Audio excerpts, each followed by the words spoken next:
Bienvenidos a El Debate. Hoy nos adentramos en una de las preguntas, yo creo, más fundamentales sobre el logro. ¿Qué es lo que de verdad impulsa el éxito? A menudo nos encontramos como atrapados entre dos grandes relatos. Por un lado está la narrativa del poder de la mente, de la psicología, la actitud. Y por otro, la que defiende la primacía de la estrategia, los sistemas, el entorno. La pregunta que vamos a explorar hoy es la siguiente. ¿El éxito, ya sea al lanzar una empresa o al cambiar un hábito, depende fundamentalmente de nuestra configuración interna, eso que llaman mentalidad de crecimiento? ¿O es en realidad el resultado de factores externos y estructurales, como un buen equipo, la validación del mercado o un entorno bien diseñado? Es una cuestión clave, desde luego. En nuestra conversación de hoy, uno de nosotros va a defender que el verdadero motor del éxito reside en la psicología del individuo, o sea, su capacidad para gestionar el miedo, adoptar una mentalidad de aprendizaje y, en última instancia, forjar una nueva identidad. Y el otro sostendrá que por muy fuerte que sea esa mentalidad, esta es, en fin, insuficiente y está bastante sobrevalorada. Sin sistemas adecuados, sin validación externa y sin un entorno que nos empuje en la dirección correcta, la mejor de las actitudes se queda en pura fantasía. Yo voy a defender la primacía de la mentalidad, y yo la de los sistemas. A ver, mi postura es que la mentalidad es un componente necesario, sí, pero se le atribuye un poder casi mágico que no se corresponde con la realidad. El éxito duradero no se construye sobre intenciones, sino sobre estructuras sólidas. Fíjate los datos que analiza el material sobre el fracaso de las startups, que se basan en una encuesta a 14 aceleradoras internacionales. La razón número uno del fracaso no es una mentalidad débil, ni la falta de pasión, es algo mucho más tangible. Pruebas inadecuadas, es decir, construir un producto que sencillamente nadie quiere. Esto es un fallo sistémico, un fallo de validación, no es un problema psicológico del fundador. Y la segunda causa más citada es la incompatibilidad en el equipo. De nuevo, un factor estructural externo. Puedes tener al emprendedor con la mentalidad más resiliente del mundo, que si su equipo es disfuncional, el proyecto se va a pique. Y si lo llevamos al terreno personal, a los hábitos, la estrategia más efectiva que se propone no es apelar a una abstracta fuerza de voluntad, sino hackear el entorno. Modificar las señales externas para que el comportamiento deseado sea más fácil. Dejar la ropa de deporte a la vista reduce la fricción para salir a correr. A ver, esto es ingeniería conductual, no un acto heroico de la mente. Enfocarse casi exclusivamente en la psicología del individuo es, para mí, una forma peligrosa de ignorar las fuerzas sistémicas que, en la práctica, dictan si un proyecto es viable o no. Entiendo perfectamente la lógica de tu argumento, de verdad, pero creo que se queda un poco en la superficie de la cuestión. Yo sostengo que la base de cualquier logro, ya sea empresarial o personal, es la creencia fundamental de que nuestras capacidades no son fijas, sino que pueden desarrollarse con esfuerzo, con estrategia y con aprendizaje. Es la idea que la psicóloga Carol Dweck bautizó como mentalidad de crecimiento. El material es muy claro en esto. Nuestra reacción ante el fracaso lo es todo. Alguien con una mentalidad fija lo teme, porque lo ve como un veredicto final sobre su valía, no, sobre su inteligencia. En cambio, quien tiene una mentalidad de crecimiento lo interpreta como lo que es, una fuente de información, una lección valiosísima para ajustar el rumbo. Fíjate en un fenómeno como la procrastinación. Un estudio que se cita sobre estudiantes de posgrado revela algo fascinante. No es simple pereza. A menudo su origen es el miedo al fracaso, o incluso algo más, retorcido, el miedo al éxito y la presión de tener que mantener ese nivel. Superar esos miedos es un acto puramente interno, una batalla que se libra y se gana en la mente. Y esto nos lleva al núcleo de mi argumento, el cambio. El cambio real y sostenible no se basa en metas, sino en la identidad. El objetivo no es leer un libro, sino convertirse en una lectora. No es hacer ejercicio, es ser una persona activa. Esta es una transformación interna, psicológica, que precede y da sentido a cualquier acción externa. Los sistemas y el entorno son las herramientas, sí, pero la mano que las empuña y la mente que las dirige son lo verdaderamente decisivo. A ver, esa idea de la identidad es muy potente, no te digo que no, pero me parece que inviertes el orden de los factores. Pero bueno, antes de llegar ahí, volvamos a los datos de las startups. Mencionas el miedo al fracaso, pero ¿de dónde viene ese miedo? muchas veces de la falta de un sistema claro que te dé seguridad. Pero vayamos al grano. En ese mismo estudio se cita la falta de perseverancia como la tercera causa de fracaso. Y podrías decir, ahí lo tienes, eso es mentalidad. Exacto. Es la definición misma de un fallo de mentalidad. Es la incapacidad de sobreponerse a los desafíos, la cualidad central de la mentalidad de crecimiento. Es el motor que se apaga cuando las cosas se ponen difíciles, ¿no? Sin esa resiliencia interna para seguir remando, la mejor estrategia del mundo se queda en un papel. Ya, pero yo creo que ahí se confunde la causa con el efecto.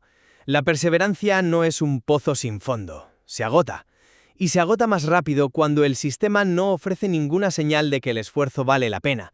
La gente no abandona por falta de agallas, abandona porque la evidencia externa, el mercado no responde, el producto no funciona, las pruebas son inadecuadas, les está gritando que ese camino es un callejón sin salida. Como advierte uno de los expertos citados, hay una línea muy delgada entre perseverancia y terquedad. Aferrarse a un modelo de negocio que no tiene tracción no es una virtud mental, es una pésima gestión de recursos. Es el sistema, el feedback del mundo real, el que te dice cuándo perseverar y cuándo pivotar. La mentalidad por sí sola no puede distinguir una de la otra. Discrepo profundamente. La distinción entre perseverancia y terquedad la hace precisamente una mente que sabe aprender.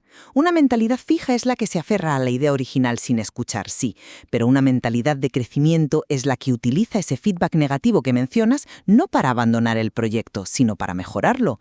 El feedback del mercado no es un grito objetivo, es una información que se debe interpretar. Y esa interpretación es un proceso 100% psicológico. Uno lo puede interpretar como he fracasado, no sirvo para esto, y abandonar. Otro, con la mentalidad adecuada, lo interpreta como, vale, esta versión no funciona, vamos a ver por qué y a construir la siguiente. La energía para ese vamos a construir la siguiente no viene del sistema, viene de dentro. Pero esa energía se desvanece si no hay un andamio que la sostenga. Y eso me lleva al segundo punto, el de los hábitos y la identidad. Dices que el objetivo es convertirse en una persona activa. Estoy de acuerdo. Pero, ¿cómo se llega ahí? El material propone estrategias como la regla de los 2 minutos o la regla del 1%, y tú las interpretas como mecanismos para acumular votos para una nueva identidad. Porque eso es lo que son. Cada pequeña acción, por minúscula que sea, refuerza la creencia interna de «soy el tipo de persona que cumple sus propósitos». Es un bucle de retroalimentación positivo que se origina de dentro hacia afuera. Empiezas creyendo que puedes cambiar, actúas en consecuencia y esa acción refuerza tu creencia. Es un proceso psicológico de construcción de identidad, ¿no? Pues yo lo veo justo al revés. Esas pequeñas acciones solo son posibles si primero manipulas el entorno para que ocurran. La regla de los 2 minutos no funciona por un acto de voluntad sobrehumana. Funciona porque reduce la fricción externa a casi cero. Es casi más difícil no hacer la tarea que hacerla. Preparar la ropa de deporte la noche anterior no es un voto a favor de tu identidad de deportista. Es un acto de pura ingeniería conductual que elimina la barrera de la pereza matutina. El entorno es el andamiaje que permite construir la casa de la identidad. Sin un sistema externo que facilite esas primeras acciones, la identidad se queda en una mera aspiración, en un deseo sin fundamento real. Primero cambias el sistema y el sistema te cambia a ti. Pero ¿quién decide cambiar el sistema? ¿Quién tiene la iniciativa de preparar la ropa la noche anterior? Lo hace una persona que previamente ha tomado una decisión interna. El diseño del entorno es una herramienta, una estrategia excelente, pero es una herramienta que elige y aplica una mente que ya está orientada al cambio. El impulso inicial, la decisión de querer ser una persona activa, es un evento mental. El entorno no se hackea solo. La persona que lo hace ya está operando desde una mentalidad de crecimiento, buscando soluciones en lugar de excusas. Bueno, pero entonces estamos hablando de la planificación de ese cambio, que es nuestro tercer punto de fricción. Y ahí mi argumento creo que se refuerza. La motivación puede ser el chispazo inicial, de acuerdo, pero un proyecto no se sostiene con chispazos. Fíjate en el primer paso que se recomienda en el material para iniciar un proyecto. No es haz un análisis de mercado ni define tus KPIs. La primera pregunta es ¿estoy preparada de verdad? Es una pregunta introspectiva, sobre motivación, sobre compromiso y resiliencia. Es una auditoría interna, porque la mejor planificación del mundo, el diagrama de Gantt más perfecto, es papel mojado, si la persona que lo tiene que ejecutar carece de la convicción y la fortaleza mental para superar el primer obstáculo serio que inevitablemente va a aparecer. La resiliencia para seguir un plan cuando la realidad lo pone a prueba no es una cualidad del plan, es una cualidad de la persona. Vale, el compromiso es clave, no te lo niego, pero seamos sinceros, ¿cuántas veces esa motivación inicial se evapora a la primera de cambio si no hay una estructura detrás que te guíe y te obligue a avanzar? Ese estoy preparado es un buen punto de partida, pero es solo eso, el punto de partida. Fíjate en el resto de los pasos que se proponen. Son puramente sistémicos. Dividir el trabajo en fases claras, identificar las dependencias de terceros, estimar el volumen de trabajo de forma pesimista, que es una clara estrategia para gestionar expectativas y no depender de la euforia inicial. Y, lo más importante, bloquear tiempo específico en el calendario. Eso es disciplina de gestión, no es la espontaneidad de la motivación. Es crear un sistema externo que te arrastre incluso en los días en que la motivación interna flaquea. La motivación es el chispazo, sí, pero el sistema es el motor que mantiene el coche en movimiento, kilómetro a kilómetro. Esto en que solo una mente preparada puede utilizarlas con eficacia. La raíz de la acción, la capacidad de aprender del fracaso y la flexibilidad para adaptar un plan, residen en la mentalidad del individuo. La creencia en que se puede mejorar, lo que Dweck llama el poder del todavía, no sé hacer esto todavía, es lo que permite a una persona no solo seguir un sistema, sino, y esto es más importante, ajustarlo cuando deja de funcionar. O persistir a pesar de las dificultades que el sistema no previó. Sin la actitud correcta, sin esa resiliencia fundamental, cualquier estructura externa está destinada a desmoronarse ante la primera tormenta. Mi conclusión es diferente. La mentalidad es una condición deseable, qué duda cabe, pero no es suficiente y desde luego no es el factor determinante. Centrarse de forma casi exclusiva en la psicología individual tiene un riesgo. Nos lleva a culpar a la persona cuando es el sistema el que falla. El éxito sostenible depende de validar ideas en el mundo real, de construir equipos que funcionen y de diseñar entornos que hagan que el comportamiento deseado sea casi inevitable. La mejor mentalidad del mundo no puede salvar una mala idea de producto, no puede arreglar un equipo tóxico y no puede compensar un entorno diseñado para el fracaso.